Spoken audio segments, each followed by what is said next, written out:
Working on the inner track, sealed nice and tight on this Thursday afternoon. In fact, we greet you with steady rain and a good dose of mud on tonight's Aqueduct Insider on another warmer than average Thursday in December in Queens. And hey, we'll take this anytime over snow. No sloppy track blues on tonight's show as we are off and running. Glad you're with us on MSG Plus. Jason Blewitt alongside the voice of both Churchill Downs at Aqueduct, Travis Stone. And this has got to be bucket list material for you. You've called the Kentucky Derby, and now you're co-hosting Aqueduct Insider. It's a photo finish. I mean, this is right up there. I mean, the Derby is fantastic, but I'll take Insider any day. All right, that'll boy. We'll have some fun on tonight's show. We'll dive right into headlines, and we'll see what happened on an inner track today as the card progresses. An inner track that was continually downgraded as the day went on. But our first two headlines. And one concerns Bob Baffert having a couple of favorites in the Low South Futurity. Well, we have Triple Crown aspirations in our first two headlines, and this horse, Taves on Ice, seems pretty solid. Yeah, I'll tell you what, More Spirit's pretty good, too. Saw More Spirit running the Kentucky Jockey Club at Churchill Downs last month. Ran a big race, was wide both turns, up against the pace. Fought on very well through the stretch. There he is toward the inside. And Aero Force, who eventually got the win, really worked out a good trip. So More Spirit, I think, is the one you want to look at going forward. Toes on Ice certainly has all the talent as well. All right, trainer Bob Baffert hopes to be back with you calling the Kentucky Derby on the first Saturday in May in 2016. Of course, American Pharoah sweeping the Triple Crown a few months back. And with that in mind, and the last piece of the Triple Crown, the Belmont Stakes, it'll be run late this year, Saturday, June the 11th. You can hop on NYRA.com, BelmontStakes.com, and pre-register for tickets to the Test of the Champion, and 177 days out from the Belmont Stakes. Feels like such a long time from now, but then again, it's not. I mean, we're almost in the Triple Crown season already. It's hard to believe. Yeah, you can sign up for the NYRA newsletter as well, BelmontStakes.com, NYRA.com. We make it nice and easy. An email, your name, you are good to go. Keep on top of the Belmont Stakes news, even though it is the second week on the inner track in December. And for the first time ever, we finish up headlines with a pick five, a 3 or 6 figure, I should say, pick 5 carryover of $1.62 tomorrow. Isn't this like 27 consecutive months of no carry? That's a lot of math to do in my head. I'm not going to do it, but it's a lot of race days. It is a lot of race days. I went back, I looked at the charts. It was day one. I knew that in my mind. Day one of the fall meet at Belmont Park in 2013. For the record, wow. Saturday, September 7th, 2013 is when the pick 5 inaugurated here in the Big Apple. And it's crazy when you think some days at Saratoga getting just a crazy, improbable string of long shots, and lo and behold, the pick 5 would be hit. But it took some chaos early on today, and nobody cashed a ticket. It just shows you have to be really smart and shrewd when building these tickets. You have to fade those random bombers that tend to come in. You know, it happens at any track, but it does definitely happen here at the Big A. It's a huge carry. There's going to be a big pot tomorrow. Yeah, huge pot. Maybe over 7 figures, or over $1 million, I should say, or right around $1 million. Yeah, easily over $1 million. I like the sound of that.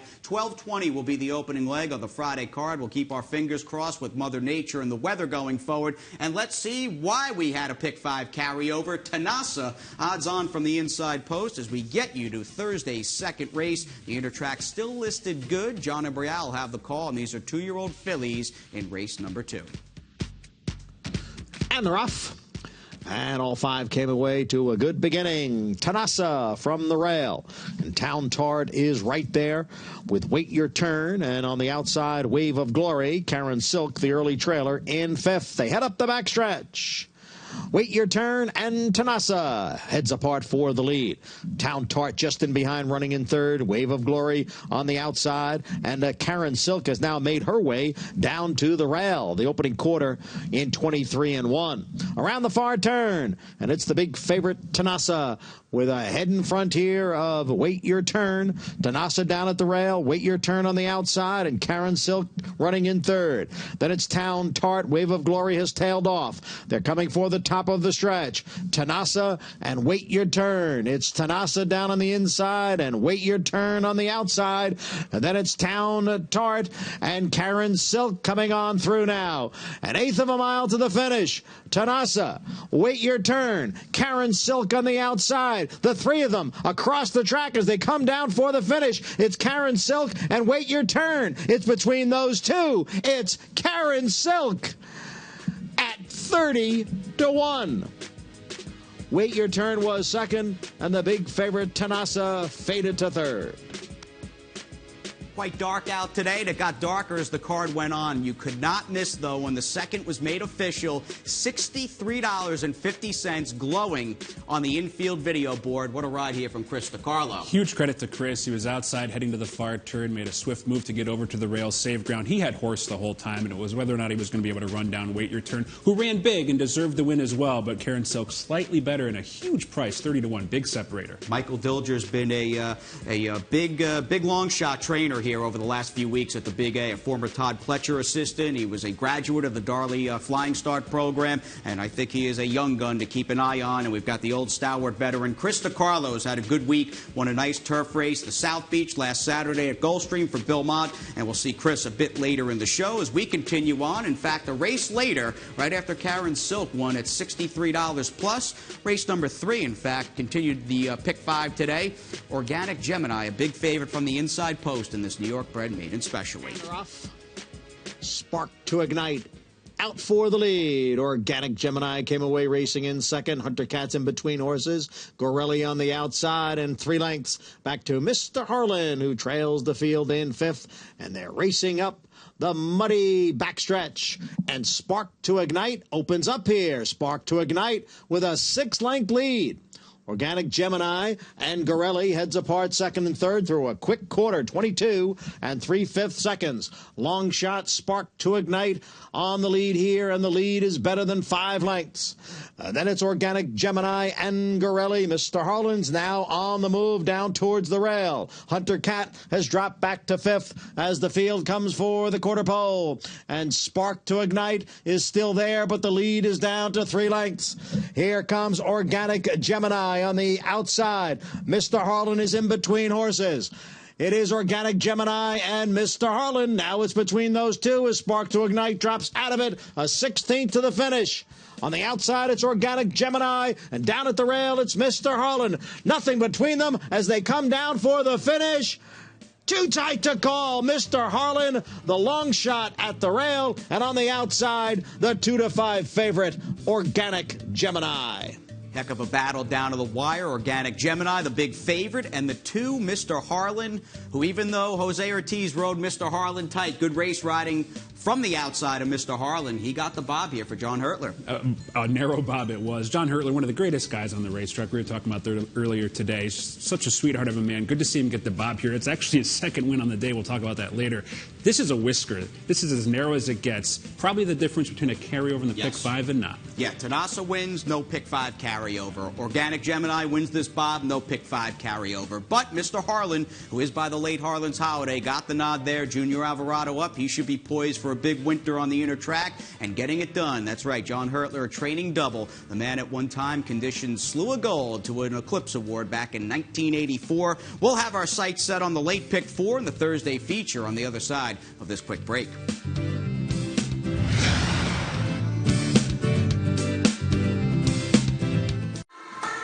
Now you can enjoy your favorite pro and fantasy football teams while playing the races in style as Longshots welcomes back NFL Sunday Ticket. With over 400 HD TVs, 270 individual carols, a full-service sports bar and food menu, Longshots is the place to catch all the great racing and football action. So come on out, bring your friends, bring your league to Longshots, located on the 2nd floor at Aqueduct. Oliver's, Adam Colonies, and Chelsea Duran. We'd like to wish you a Merry Christmas and a happy and a healthy New Year. Look at that duo, our top-class track photographers, Adam Coglianese, his dad, Bob Coglianese, 2 legends. They do great work, and Chelsea, their young assistant, who does great work as well. And check out Naira.com for those tight photo finishes as Travis Stone and Jason Blewitt welcome you back to Aqueduct Insider. Holidays are in the air, and maybe the greatest stocking stuffer of all, that Naira calendar giveaway, or at least $3 per calendar. It's kind of a giveaway because $3 is a steal. That is a terrific Aqueduct tradition. No, and it's a great way to recap up all the big races from the past year as you fast forward through each passing month of the upcoming year. Only $3. You can't beat that. And I think Andy Serling is still in town that weekend. You can get him to sign it before he heads down south. I like the idea. Yeah. He may sign it for free as well. Yeah. In fact, I'm sure he'll be happy to give you his autograph. Andy had a good day on Talking Horses, picked a couple of nice priced winners midway through the program, which we'll look at in just a second, and the first ever NYRA calendar to feature a Triple Crown champion at American Pharoah, which is pretty cool. Yeah. A late stocking stuffer for everybody here on Saturday, December 26th. Let's move ahead. Race number 5. This was the real crossroads on the card. There were 4 Pick 5 carryovers. This was also the end of the Pick 4 and started a late Pick 4. So a lot going on. So let's send it back up to John and Brielle. Got Winged and Little Love go out for the early lead. Lots of heat. Spartan Emperor moves up in between horses. Deputy Buster Stone is on the outside and racing in 5th. Because I'm Happy is next in 6th. Touchdown at the rail in 7th. Then comes Salem Loop, and Bossman is the trailer in 9th. Little Love on the inside with the lead by a neck over Got Winged through an opening quarter mile in 23 seconds. They go into the far turn. Little Love and Got Winged, and now there's nothing between them. And they've got 2 lengths on Because I'm Happy, who's on the move from 3rd. Lots of Heat is next in 4th, then Spartan Emperor, followed by Touchdown as they come for the top of the stretch. Got Winged has come away with the lead. Here's Because I'm Happy on the outside, up to challenge. Little Love has dropped back to 3rd. It's Got Winged and Because I'm Happy. Because I'm Happy now grabs the lead. Got Winged is 2nd, Bossman and Deputy Buster Stone. But as they come down for the finish, it's Because I'm Happy at 13-1. Got Winged was 2nd. Then Deputy Buster Stone. And here was one of Andy's long shot winners on the card, just shy of $30 with Jackie Davis, who continues, Travis, to bring home one good price winner after another. Well, she is off to a great start in the intermeet so far this year. I mean, she's riding very well, riding with confidence, putting horses into the game early. This was a good ride from off the pace, too, saved some ground. Always looked like the winner on the far turn. At that big of price, it's hard to believe, but she pulled it off. All right, Street Sense Colt, Emron Ibrahim, the winning trainer, Because I'm Happy with Jackie Davis. And I like what Jackie's done as far as her career goes. Things get a little tougher here in the spring, summer, through the fall. She leaves town. She gets opportunities to ride down at parks, and I don't think you can replicate or at least really just understate how much riding and experience you can get. It's a huge leg up when you're a jockey, and you can take these races out of town and sort of learn the ropes of what you have to do in pace development and putting your horses in the right spot. She's done that. She's done it well, and now she's getting paid the right price. She's winning a lot of races here, and she's riding very well. She's one of the top riders so far this winter. Maximize her skill set for sure down at parks, and as you said, it's paying off on the inner track as we can have the Thursday feature in our sights. In fact, ready to go from the gate back to Johnny I. Fillies and Mares in this 2 other than high-priced allowance optional claimer. And they're off. Uncle Southern shows first. On the outside is West Coast Chick. Now Mamma Mia. Maria moves up along with Blithely up the backstretch. Mamma Mia Maria is the leader. Uncle Southern and West Coast Chick right together, 2nd and 3rd. Noble and a Beauty far outside in 4th. Sun and Moon is down at the rail in 5th. Then it's Blithely, and Clothes Fall Off is the trailer in 7th. The quarter, 22 and 4/5 seconds. Mamma Mia Maria in front here by 3/4 of a length. Then it's the trio of Uncle Southern, Noble and a Beauty, and West Coast Chick.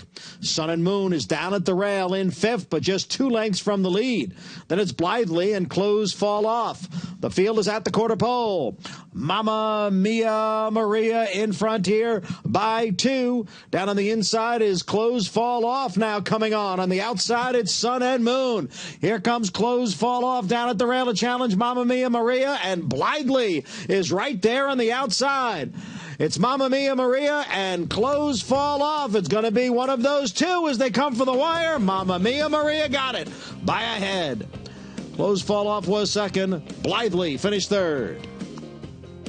Still a week away from American Pharoah's Triple Crown run in the Belmont Stakes. The last time. Mamma Mia Maria was in action Memorial Day weekend, but no ring rust off the bench. A pretty gritty performance. No, and she was game right from the word go. Any time that she gets loose on the lead like she did today, she's been very tough. All 3 of her career victories, one on the front end. Credit to Jose Ortiz, though. The good ride on close fall off, riding the rail the whole way. Just not enough to catch her. Yeah, slightly second best in this one for Keir McLaughlin over in her track. Would you agree? That seemed to be pretty fair from the get-go today. Yeah, we had horses rallying up the inside, going outside. There wasn't anything crazy going on with the racetrack. It was a fair track, as it always is lately. When there's rain on the inner, it's a pretty fair surface. All right, let's see if we have a pick 6 carryover for you as well tomorrow. We've got the pick 5 of 162,000 plus. What else happened on this warm Thursday with plenty of rain at the Big A? Here's Johnny I with the calls of 1, 4, 6, and 8. And then it's Interior Secretary and Coviello. Off the turn and into the stretch. Anton B now with a narrow lead. Here's Secret Scholar on the outside. Anton B, Secret Scholar. Now it's between those two. Bold Illusion is back in third, and then Freedom 7. There's a 16th to the wire. Anton B is clear now with Secret Scholar in second. And it's going to be Anton B to win it as the 3-2 favorite. Secret Scholar was second. Farther back, Freedom 7 and Bold Illusion. Back is Painted Desert. They head for home now. And it's White Bluff on the inside. Get Up, Stay Up on the outside. And Dr. Edgar between those two. Now Chubby Master is coming on. Far outside, it's Congrats Kid. Down towards the rail, it is White Bluff, but here is Chubby Master to go on by as they come for the finish, and Chubby Master wins first time out. White Bluff held second.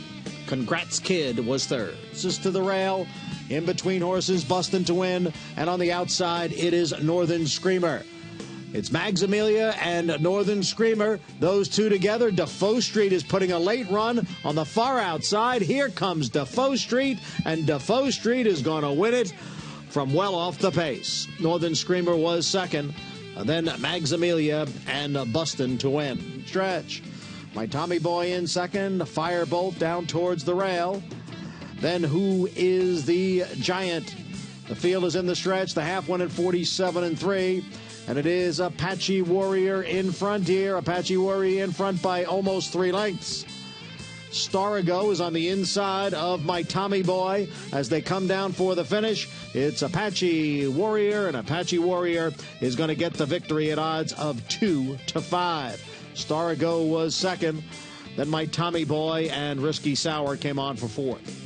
Well, Jose Ortiz got close in race number 7 with close fall off. He got the money, though, soundly in the nightcap aboard the 2-5 favorite Apache Warrior, who I think just met the right field. I tell you what, if that was the first race of the day, that horse would have been 1-5. The get-out race, people trying to find a price. Much the best start to finish. I'd like to see Jeremiah Engelhardt off that bad run and maybe the title turn for a very good young trainer. And nobody was alive, by the way, going into the last race in the pick 6. There were even a few 3s and 4s of 6s, 21,000 plus. Cappy, second look. Here's a little teaser. Race 4, that's where we're going. And watch this late run. Maybe the field wasn't all that great, but this was a very good effort at the slot first time out from Chubby Master. I'll tell you what, the money was right, too. This horse took a lot of money early and kept getting back right up to post. You know, it comes from a decent family, some siblings that have won. The dam was pretty good, too. And Rudy Rodriguez, really sharp with first-time starters. I think he's got a positive ROI overall with horses making their debut. Good first-out effort. That's one thing I want to take forward off the last couple of days. And we get Rudy's been on a big run, had a gigantic main track meet, won the fall. Even though it's a short meet, he won the fall training title. When the primetime racing season returns, spring, summer, Rudy's eligible to pop at a price when, you're running against the Pletchers and Chad Browns of the world. Yeah, you'll catch a Rudy Firster at 15-1, and that's a big part of the reason why his ROI stats are so good. He's just a good trainer. He's got so many starters and so many good stats, the sign of a good barn. Yeah, Rudy does have a big barn, a good barn for sure, and will definitely come at you with the numbers, as will Chris DiCarlo. It's been a good few days for Chris. We had mentioned his win for Bill Mott on the turf down in the South Beach last Saturday at Gulfstream, and Chris walked away with a couple wins on today's card. He's prepared, he's confident, he's healthy, and he's a tactician. He's a very sharp, smart rider, and it was good to see him get the money. And a couple of Davis kids won today, Dylan and Jackie with wins, and John Hurtler, our old friend, walking away with a trading double. Had the favorite with Dylan in the first, and of course had that big long shot, Mr. Harlan, in race number 3. ultimately triggering that pick 5 carryover. It was fairly light in the claim box. I'm not surprised somebody jumped in late and took Apache Warrior for $25,000. But with the wet track, 3 claims on this 8-race program as we are locked and loaded for Friday's pick 5 and pick 6 carryovers. That's right, plural. Travis and I will join you after this final timeout.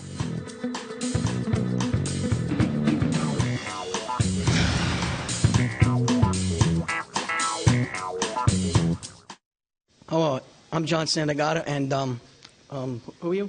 I'm Donald Trump. I want to wish everybody a Merry Christmas and a Happy New Year and a healthy one. Same here. Coming from the greatest.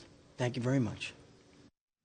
Is he the best or what? John Santagata, a great guy as well. He's got Jackie Davis's book. They're on a nice run, but man, oh man, you can't help but smile every time you see Angel Cordero. He is just the best. Just an amazing athlete, great rider, very aggressive, never afraid to take a shot, never afraid to go to the rail.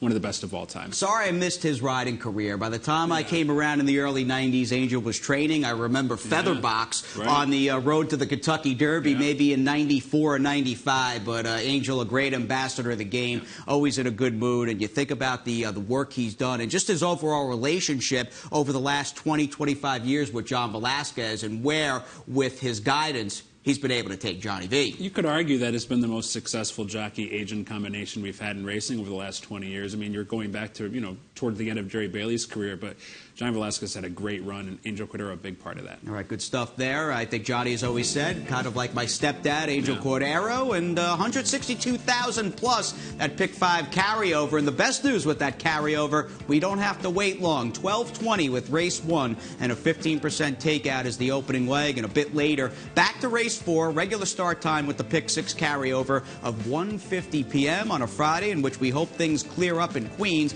And let's get to the third race, in fact, and this is a major anchor in that pick 5 carryover. We've got a few keys to the race to bring you. Can Rosie rebound from the Key Sense flop? Break could be key from the inside for surprise cameo. And do you give the Unbridled Song filly Sing Song another chance on the dirt? Travis, we'll get your thoughts here. First up, surprise cameo for Todd Pletcher, her lone win on the turf upstate. Yeah, I mean, it ran very well that day, and she's been facing some tougher competition since then. So going to draw the rail in here. I think the big question for all of these is what's the track going to be tomorrow? We're supposed to get a little bit more rain tonight. None of them have really tasted a wet track before, so they are going to have to answer that question. Surprise cameo, though. Figures to get a forward spot with Chris DiCarlo from the inside. He's aggressive. He'll make the right move. All right, Pletcher and a daughter of Giant Surprise. She'll try to go a mile and a 16th. Maybe that's a bit of a gray zone as well for surprise cameo. And a few of the others in here, including Here Comes Rosie, who is yet to race beyond 7/8 on the main track. And maybe, just maybe, Jeremiah Englehart's ready to turn things around after Apache Warrior. Hey, once you get going, you can get going in a big way. We'll see. Here comes Rosie's last race. I think it's a toss. She was squeezed at the start last time. You really didn't have much chance from there. It's tough when you're a forwardly placed horse and you get pinched back.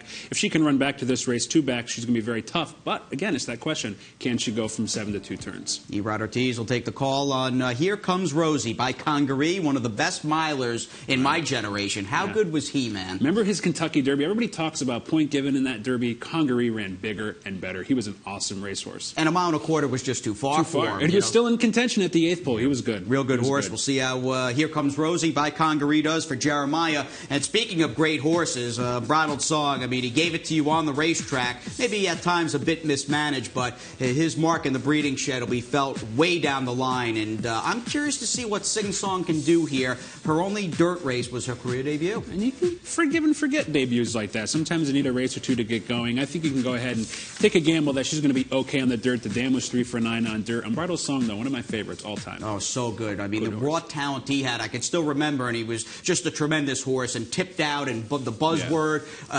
They were almost going to run him in an allowance race first time out as a 2-year-old at Saratoga, but I could still remember being here with my dad when he won the Wood Memorial, standing with my dad on the apron out here. I saw his debut, and I remember asking my dad when they came down the stretch, Dad, is this a superstar? Because I was a kid, and all I wanted to do was see big horses win big races. He was awesome. Yeah, future Breeders' Cup juvenile winner. Wasn't 2-year-old champion in 95, though. Who got 2-year-old champion? Oh, you're going to stump me. It wasn't Hennessy. Who was it? Rick Schosberg trained them. Didn't make the Breeders' Cup. Was hurt after winning the Champagne in Futurity.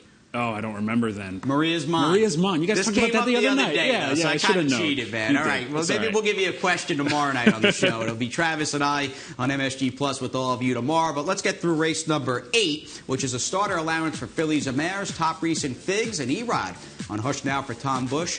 Which Autumn Squall do we get? She's been a Jekyll and Hyde kind of filly, and you get the first Big Apple try for Rowdy Alley, who's shipping in for Kelly Breen. Hush Now, Yes for Success, both ran well back on November 27th. I tell you what, the winner of that race came back to run second in allowance race the other day, got a good figure to boot as well. Hush Now is the horse to beat. She's really developed nicely for Tom Bush, also an underrated trainer on this circuit. I think Hush Now gets the bigger look in here. This was a solid effort, and if she runs back to that, she'll be tough. I like the effort from Hush Now as opposed to Yes for Success a lot better. Yeah. Didn't think Yes for Success really finished all that well off the quarter pole. No. Autumn Squall, Yes for Success, they're familiar rivals. We go back to November 5th. This was a tough loss for Autumn Squall, who completely tanked in that race we just looked at. I know, Autumn Squall is tough. She's a need-the-lead type horse. A lot of times horses, they got to get out there on an easy lead. We saw that with that winner today. And if they get any sort of challenge, they tend to fold up in a big way. I think that's going to be her biggest challenge tomorrow. And speaking of Maria's Mon, we have Rick Schosberg, who did a great job with Maria's Mon, and he turned out to be a heck of a sire and broodmare sire as well. He's got Southern Sunshine, had a winner by High Cotton in the mud today, and Kendra Carmouche rides this horse. Interesting turf-to-dirt move here, coming in a little bit of a freshening. Has some okay races on dirt, though, including a nice victory on the inner dirt, as we can see here on screen. I think Southern Sunshine gets a little bit of a look. It's probably a little bit too slow. We'll see. All right, mid-pack as she comes in off a bit of a layoff. One of the fresher horses coming in. And again, you've got a bunch dropping out of that race. The opener here on November 27th, including Hush Now, who is the morning line favorite for Erod Ortiz Jr. And Erod Ortiz, we had caught up with both he and his younger brother, Jose, last night. Mig had a pretty good sit-down interview in the jocks room. And as far as Erod, I mean, could he get along any better with the star phenom 3-year-old turf filly, Lady Eli? I tell you, I mean, you and I might be able to win on Lady Eli. She's that good. But Erod Ortiz looks so good on the back of a horse. Looks poised and just a really nice form. And I tell you what, Lady Eli, what a special filly she is. Hopefully she's back in training. Hopefully we can see her come back to her prior form. But she's special. All right, great job breaking your maiden on Insider. Fastest 30 minutes in all thoroughbred racing. And on that note, we leave you with a look back at perhaps the most dominant American 3-year-old turf filly of all time. It is Lady Eli, a tour de force victory July 4th weekend in the Belmont Oaks. Then it's outstanding Sentiero Italia, Spanish Queen to the inside. Erod Ortiz has the heavy favorite Lady Eli, 7 off the lead, and racing outside of its only acting dad as they move for the far turn. Lady Zuzu in front. 3/4 was in 1:11.3, and she's 3/4 of a length ahead of Pine Needles as they round the far turn. These two are just clear of Olorda, who's third to the inside of Gypsy Judy. Sentiero Italia's right there, along with Daring Duchess, and Lady Eli is going to take the overland route, and here she comes on the far outside. Lady Eli still in hand, and here she comes, and she has bursted to the lead as they move into the final furlong. Outstanding is chasing her home. It's only acting dad and Consumer Credit, but they're all not going to get the undefeated Lady Eli. She crushed them. Lady Eli did it again. It's only acting dad was